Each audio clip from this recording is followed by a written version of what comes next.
Salam, salam kasih dan damai sejahtera. Tuhan memberkati, menyertai dan melindungi. Salve. Terima kasih atas kehadirannya.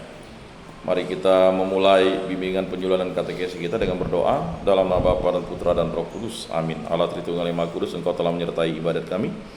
Sebentar ini kami akan mendalami kembali bahan-bahan pengajaran kami tentang pengantar-pengantar kitab suci, agar kami mampu membaca kitab suci dan mampu memahami apa yang Engkau firmankan dalam kitab suci ini dengan kehendak-Mu. Semua ini kami serahkan dalam perantaraan Tuhan kami Yesus Kristus yang hidup dan beraja, hingga sepanjang segala masa. Amin. Dalam nama Bapa dan Putra dan Roh Kudus. Amin. Baik, saudara-saudara yang terkasih dalam Yesus Kristus, kemarin atau minggu lalu kita sudah menghafal tata urutannya ya. Selanjutnya coba kita review lagi. Ya, kita review lagi ya. Apakah kita sudah bisa ya? Jadi kalau ada buku catatan itu kita bisa. Kita mulai dari kitab pertama, ya kan? Kitab pertama ada jembatan keledainya apa? Kakak ibu ya. Kejadian, Keluaran, Imamat, Bilangan, Ulangan. Ya, kita mengikuti tata urutan kitab suci Katolik ya.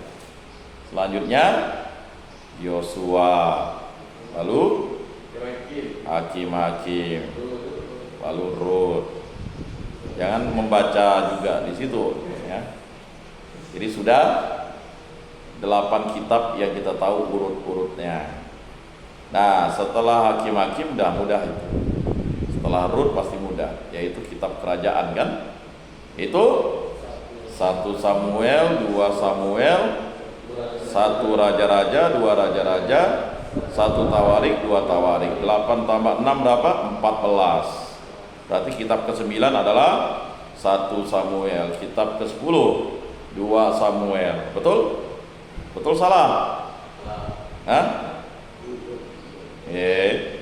Kitab ke-8 itu kitab Rut. Kitab ke-9 kan? 1 Samuel. Kitab ke-10 2 Samuel. Tawar ya. Kitab ke-11 berarti 1 Raja-Raja. Kitab ke-12 2 Raja-Raja. Ya kan? Jadi harus apa tuh? Kitab ke-14 apa? 2 Tawarik. Berdasarkan tata urutan kitab suci Katolik. Kalau kitab suci bersama itu antara Katolik dan Protestan masih sama urutannya ya. Masih sama. Ya kan? Nah, mulailah kita masuk ke kitab ke-15. Nah, apa kitab ke-15?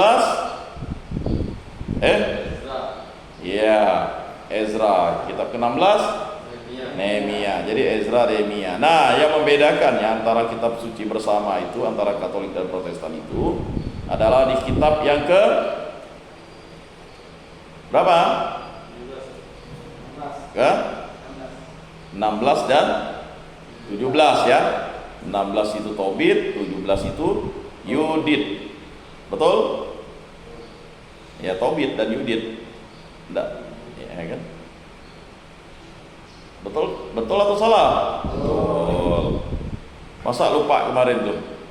Si Ano nih enggak ngapal ya. 16 17 atau 17 18? Hah? Tadi kitab ke 15 16 apa?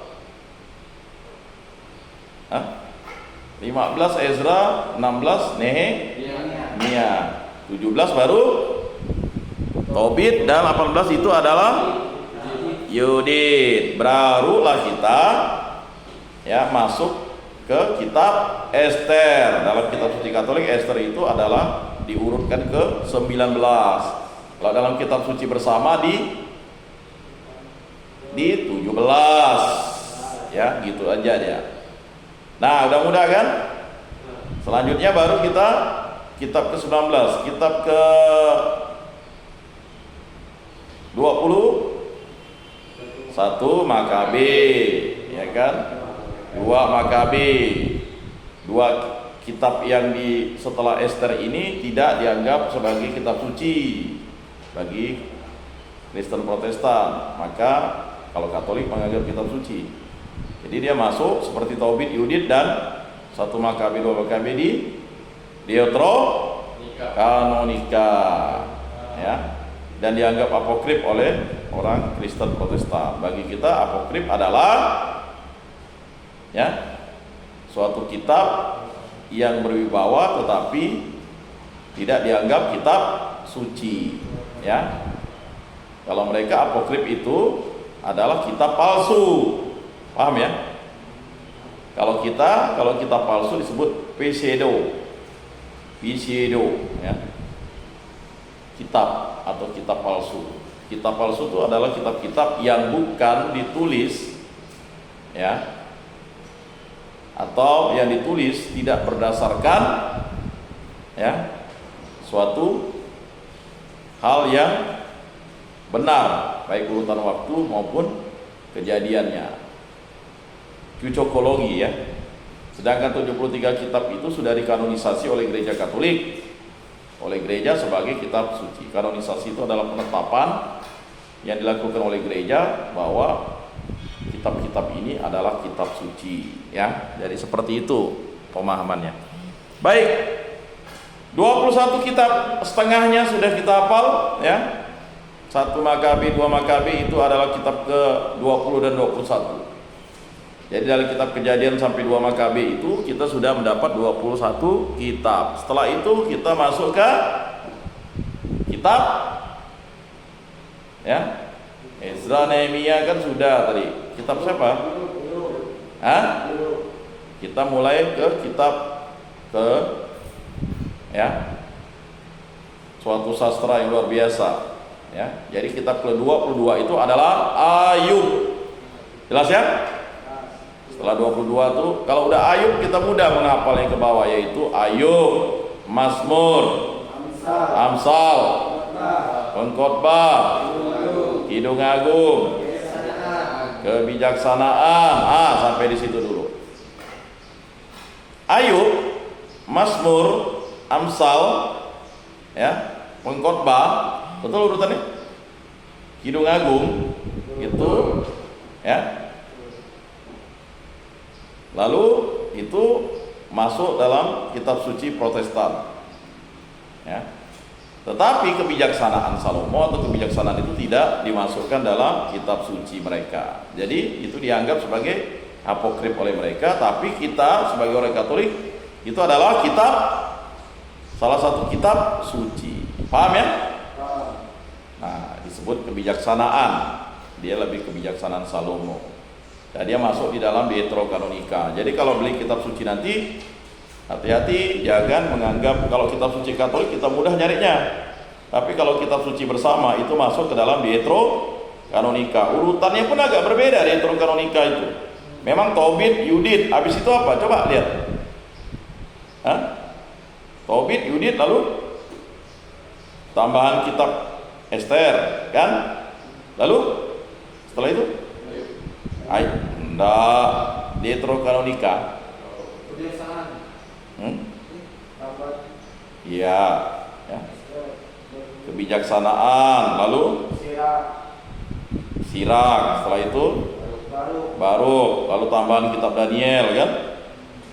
Lalu 1 Makabi, 2 Makabi. Malah 1 Makabi, 2 Makabi itu di Deuterokanonika malah terakhir ulang, ya kan? Tetapi 1 Makabi, 2 Makabi dalam urutan di kitab suci Katolik adalah kitab yang ke-19 dan 20 dan 21. Ayo diingat, 22 itu Ayub, 23 itu Mazmur, 24 itu adalah Amsal, 25 adalah betul enggak tuh 25 Pengkhotbah? Yakin enggak? Setelah Pengkhotbah baru Kidung Agung. Nah, begitu urutnya, ya. Setelah Kidung Agung baru Kebijaksanaan Salomo. Barulah kita masuk ke kitab nabi-nabi kembali, yaitu Yesaya, Yeremia, Ratapa. Jadi Yesaya itu kitab keberapa? Nah,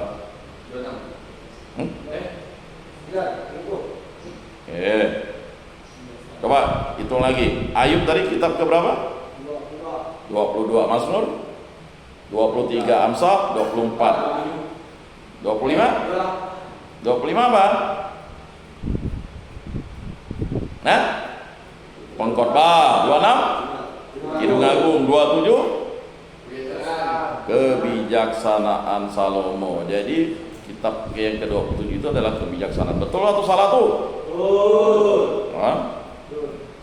Mas garuk-garuk ya. Berarti kitab ke-28 itu adalah Yesaya. Betul Yesaya? Yeremia, Ratapan 28, 29, 30. Ya, udah mulai mudah tuh ya ngapalnya. Lalu ada kitab apa?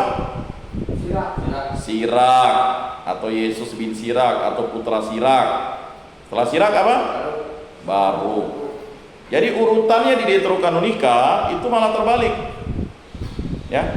Tobit, Yudit, tambahan kitab Ester, ya, itu tidak, karena hanya tambahan. Lalu habis itu kebijaksanaan, lalu Sirak, Baruk, dan tambahan kitab Daniel, lalu 1 Makabi, 2 Makabi. Dibalik malah ya.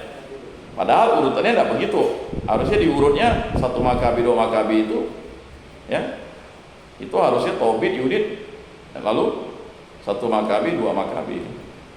Nah, di gereja Katolik atau di kitab suci Katolik 1 Makabi, 2 Makabi itulah kitab ke-20 dan 21, ya. Kitab ke-27 tadi apa? Kebijaksanaan. Betul ya? Betul. Ya. 28, 29, 30 Yesaya, Yeremia, dan Ratapan. Berikutnya 31, 32 Sirak dan Baruk, ya. Nah, setelah itu muncul lagi kitab, ya, Nabi Yesayel dan Daniel. LL itu belakangnya. Nah, sekali lagi saya katakan, kitab nabi-nabi kecil bukan orang yang kecil, tapi tulisannya kecil. Kitab apa yang hanya 1 bab di Perjanjian Lama? Obadiah. Hari ini. Nah, lalu setelah itu mudah kan? 34 kitab sudah kita hafal tuh. Berarti tinggal tambah 12 kitab nabi-nabi kecil atau kenabian. Ya, kalau Yesaya, Yeremia itu kan kitab kenabian atau nabi-nabi, tapi dianggap nabi-nabi besar karena tulisannya panjang, ya kan?